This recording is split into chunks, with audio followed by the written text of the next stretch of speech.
Look, he said, his sweet smile telling me he knew he'd won. Just think.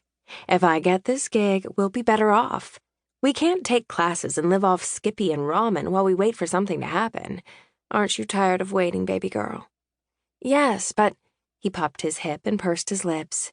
But what? You'll get the job. I didn't mean for my voice to come out so whiny, but we'd just moved to LA. You don't know that. Maybe not this job, but it won't take you long. And then what? You might have to leave LA and leave me here, alone. He tilted his head and quirked his lip. So dramatic. I bit back my smile. The exaggerated pout was a little much. You could start auditioning, too. Ha, I said on a sarcastic breath. Come on, Lex, it's just like dating. You have to put yourself out there. Let them know you're interested. Check out your options. His eyes lit up and he smacked the counter before leaning forward. Speaking of dating options... Oh no, here we go. My entire body cringed.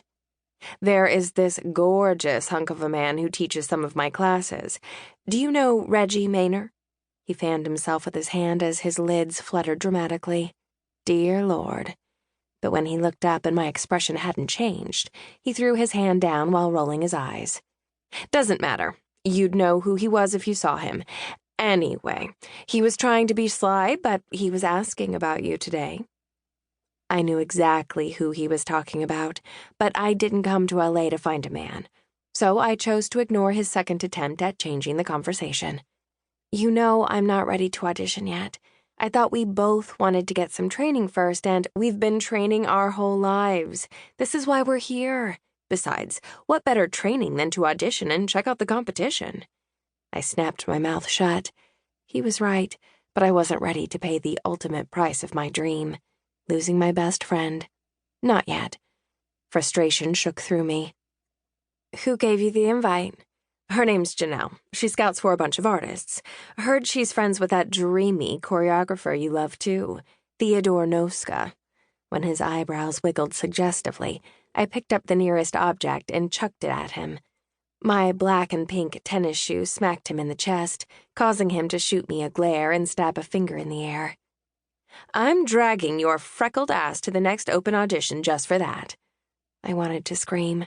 He didn't get it. In this industry, it wasn't enough to be the best dancer in the room. It was about friendships, connections, timing, and a little bit of luck. I saw the way the veteran dancers had looked at Shane and me when we first arrived, some with their side-eye glances, or worse, those who didn't see us at all. We were blips on their radars, passers-by there for the experience, and immediately dismissed as contenders. I wanted that to change. I wanted to earn my spot. And maybe somewhere deep down there was a fear of failure, too, of getting rejected for the one thing I loved most in the world. I'd only ever had a plan A, despite my parents' wishes. And taking class was fun. Taking class didn't lead to the inevitable disappointment that came with this industry. I was comfortable, but maybe that was a bad place to be. Still, the insecurities swarmed my chest and I couldn't let them go. Do you know how many times I've been told I won't make it as a professional dancer? I'm not ready to hear it from the people who matter. The studio, those dancers, the choreographers. I need this community to accept me. If I ever get a job, I want them to know I earned it. Shane's expression changed dramatically from the happy-go-lucky man who walked through the door minutes ago to someone with only my best interests at heart. I cringed at the ass-kicking to come. Don't let your father's words hold you back, Lex. That's all they are. Words. You're here because you belong here, and you'll see in time it was the right decision. His comment hit me in the gut. I will? Yes. He leveled me with his eyes. You're the biggest fucking rock star on that dance floor, Alexandra Lex Quinn, and I'm not just saying that because you bought me my first pair of stilettos. I giggled, but his eyes remained serious. You think those dancers are going to respect you if they see you taking 1,000,000 classes before you ever audition? He shook his head emphatically. Wrong, sweetheart.